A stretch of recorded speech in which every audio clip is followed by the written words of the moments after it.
nós temos respostas como essas, é dispensável o comentário, não é verdade?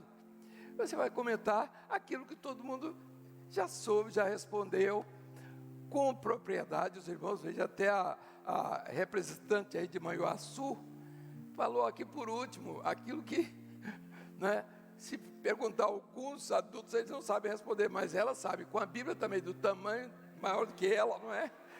Bem, isso é uma coisa. A outra coisa, voltando então às perguntas, alguns pequenos detalhes. Por exemplo, nós fizemos essa pergunta que foi feita nesse último domingo para hoje, ter a resposta, diz respeito a um despertamento. Quer dizer, qual foi a nossa preocupação, ou a preocupação do Espírito em fazer essa pergunta? Porque nós fizemos essa no dia 31, e foi respondido ali. O que é que o Senhor quer de uma igreja? Qual a mensagem que o Senhor quer para essa última hora?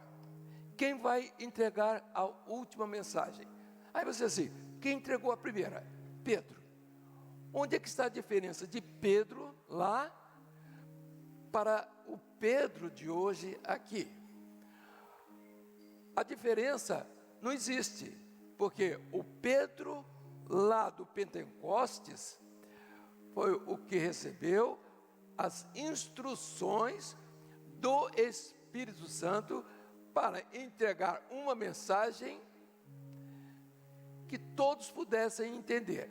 Qual foi a mensagem que Pedro entregou?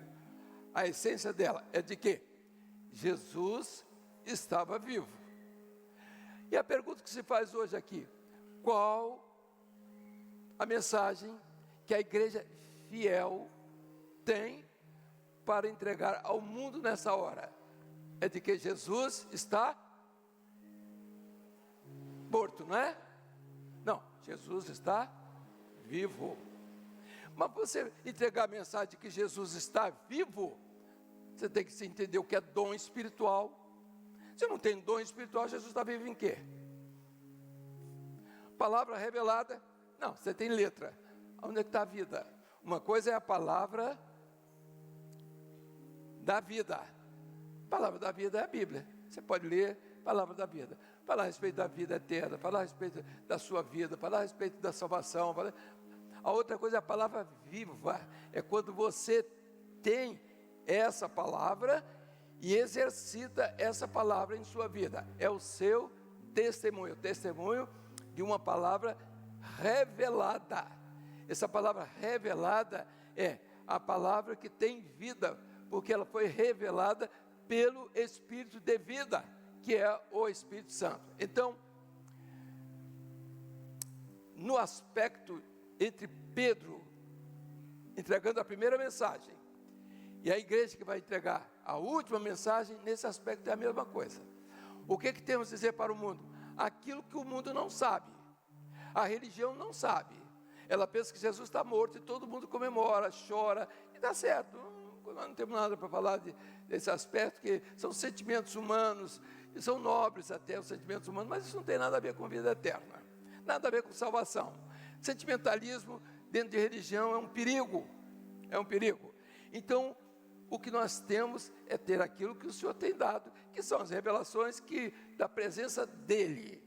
Então, aquilo, há poucos instantes, agora vou fazer um adendo aqui, estávamos reunidos com os pastores, nós estamos aqui no livro de Cantares, nós estamos fazendo algumas perguntas, voltando algumas perguntas, porque quando nós chegamos no capítulo 7 e 8, e até o 6 mesmo, quem não estiver lendo o livro, quem não estiver acompanhando o aspecto profético do livro, vai voar em tudo que vai ler daí para frente, porque vem uma mistura interessante. Quando o livro foi escrito, ele foi escrito desse jeito, mas no meio, aqueles que fizeram as traduções, naturalmente, colocaram temas que não tem nada a ver.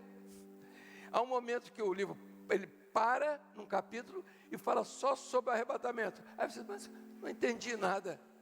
O caso aqui no caso aqui, quando Jesus, aí tem uma pergunta aqui.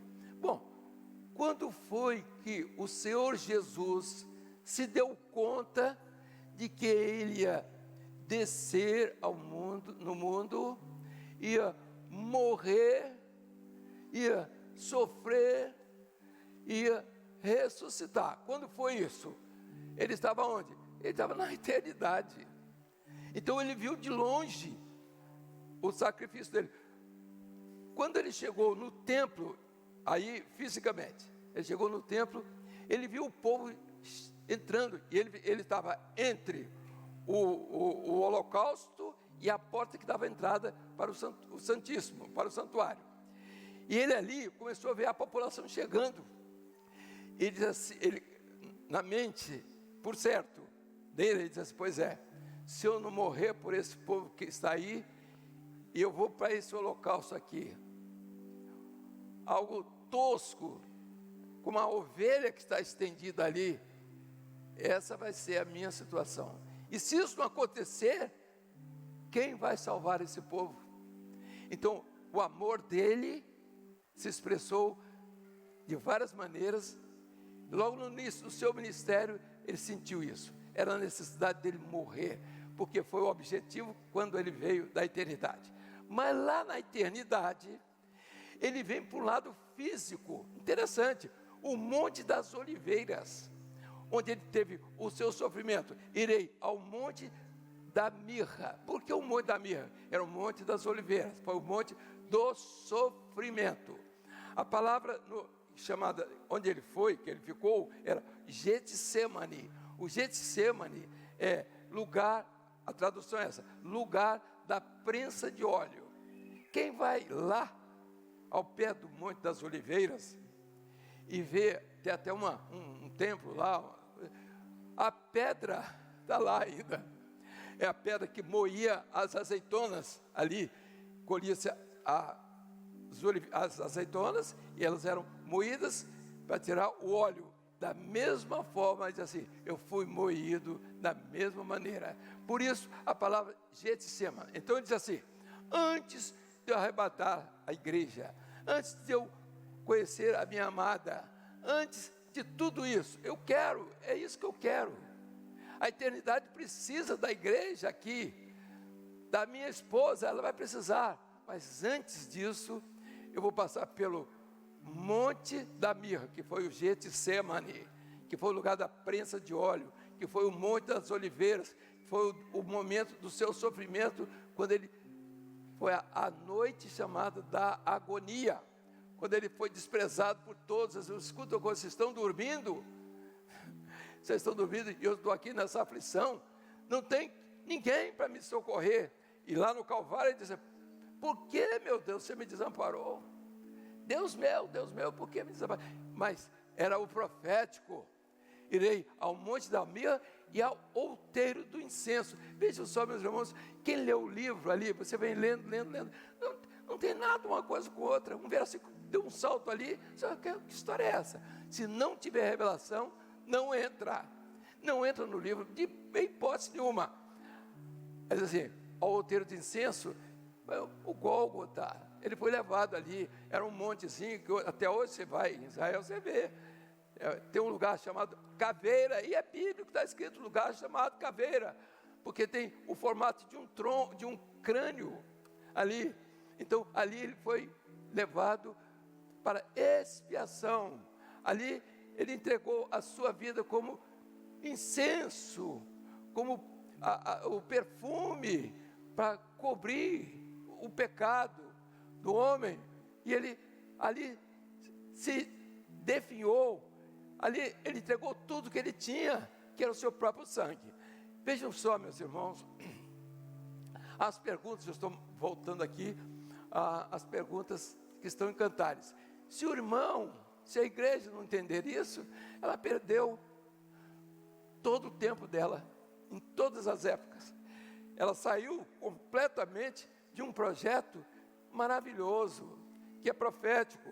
Então isso são marcadores proféticos. Vejam só a preocupação do Senhor. Então, se de um lado é isso aí, mas vamos voltar a Pedro para encerrar aqui o nosso assunto. Quando Pedro pregou lá, ele estava dizendo até aqueles que crucificaram Jesus e entendiam que Jesus estava morto mesmo. E Pedro disse, não, ele não está morto, ele está vivo. E tanto estava vivo, que ele se manifestou através de quê? De que forma? Por que Pedro disse que Jesus estava vivo? Por quê? Quem sabe levanta a mão? Todo mundo sabe, mas não quer levantar a mão. Mas veja assim, porque o Espírito Santo, quando desceu sobre eles, como que labaredas de fogo. Eles foram cheios do Espírito Santo. Por que eles foram cheios do Espírito Santo? Porque Jesus estava ali. Jesus estava vivo. E toda vez que você estiver cheio do Espírito Santo, é sinal de que Jesus está vivo na sua vida. Qual a dificuldade? Os irmãos estão entendendo? Isso aqui é um silogismo, é uma coisa lógica, até lógica. Então, dizer que Jesus está vivo, você não tem um dom espiritual, você não tem uma revelação, ou você tem, ou não tem e não crê, ou você não tem e crê, mas crê, então creu. Quem recebe o profeta em missão de profeta, tem o galardão de profeta. Esse aqui é o caso. Quer dizer, você não tem o dom, amanhã o Senhor pode te dar, mas Ele dá àqueles que buscam e para aquilo que é útil. E a igreja precisa dos dons espirituais, porque, quer dizer, diz o texto lá em Coríntios, antigamente erais guiados pelos ídolos mudos. Ídolo não fala, religião é cheia de ídolo. Então, quem fala é o Espírito Santo. É por isso que a palavra deste ano é: dá ouvidos à voz do Espírito Santo. A voz de homem, de gente, ela está por aí, a nossa aqui, de todo mundo está lá. Mas a voz do Espírito é a sua ligação com a eternidade. Então, quando você vê a voz do Espírito, aí você diz, Jesus está vivo. Ele está, então é aquilo que está acontecendo. Então, os atos proféticos da igreja, todos são baseados naquilo que Jesus está revelando. Então, Jesus está vivo. E Pedro pregou isso, e a mensagem dos últimos dias será essa. Pode ser pelos adultos, pode ser pelas crianças que aqui estão, por um neném que tem uma chupeta na boca e a Bíblia do outro lado. Pode ser por eles, pela boca dos pequeninos. Deus tem suscitado o perfeito louvor. Vejam, meus irmãos, nós temos que estar inteirados disso. Isso é seu documento, é aquilo que você precisa para continuar nessa caminhada. Você não veio aqui para dizer, você está salvo, você está aqui, você é o melhor do mundo. Não é nada disso, deixa de conversa. Você está aqui para sentir a presença de Deus na sua vida, para saber que Ele está governando a sua vida, e que você precisa estar cada vez mais próximo dEle. Então, Simão Pedro, se você não é mais Simão Pedro, vamos mudar esse nome, Simão Bar Jonas, já foi falado sobre isso. Simão é do verbo chamar, no hebraico, é aquele que ouve. Bar é gerado, Ioná, pomba. Então, Pedro pregou uma mensagem gerada pelo Espírito Santo. E qual foi a mensagem gerada pelo Espírito Santo? Aquilo que ele já tinha proclamado diante de Jesus, quando Jesus perguntou, que dizem os homens que eu sou? Ele disse, tu és o Cristo, o Filho de um Deus que está vivo. Essa é a mensagem. Se o Cristo que você está pregando não está vivo, meu irmão, você está só numa religião. Sai disso, vai viver a sua vida, não perde tempo não. O mundo está melhor do que a religião, porque o mundo tem, pelo menos, as distrações estão aí da carne. Agora, você querer jogar carne dentro da obra do Espírito, não tem como. Então, é por isso que a nossa grande preocupação hoje é mostrar aquilo que é necessário para o momento que estamos vivendo. Então, a mensagem qual é? Jesus está vivo. Aí eu pergunto, agora é para todo mundo, vou fazer a pergunta, Jesus está vivo? Tá, sim, na sua vida? Não é isso aí, você não pode mentir. Você diz que sim e não está, e depois o toque da trombeta vem e você não vai. Então, meus queridos, nós estamos advertindo, nós não estamos botando ninguém em dificuldade, não, pelo contrário, estamos vivos, está em tempo, a hora é essa, tem todo mundo, não é só somos nós, as proclamações que estamos fazendo é para dizer ao mundo isso que nós estamos pregando, que eles precisam disso, todo mundo precisa, e se aproprie disso, quero, não quer, é problema seu. Bom, esse é um aspecto. Vamos encerrar aqui, mostrando aos irmãos, mais uma vez, as perguntas virão daqui mais um pouco, a nossa preocupação, porque nós vamos entrar no capítulo 7 e 8, e tem um bocado, estávamos conversando, muitas coisas, muitas revelações ali, que tem que ter revelação, tem que saber quando é a igreja, quando é o noivo, quando é a noiva, a igreja aqui perdeu a bênção, a igreja que está lá na eternidade, a descrição dela a respeito do noivo, então uma série de coisas, porque eles não fazem a diferença não, a revelação ela vem embolada, quem desembola é o Espírito Santo, por quê? Porque ele quer isso mesmo, que o mundo não saiba daquilo que ele quer revelar para a sua igreja, então revelação é uma bênção para a igreja fiel.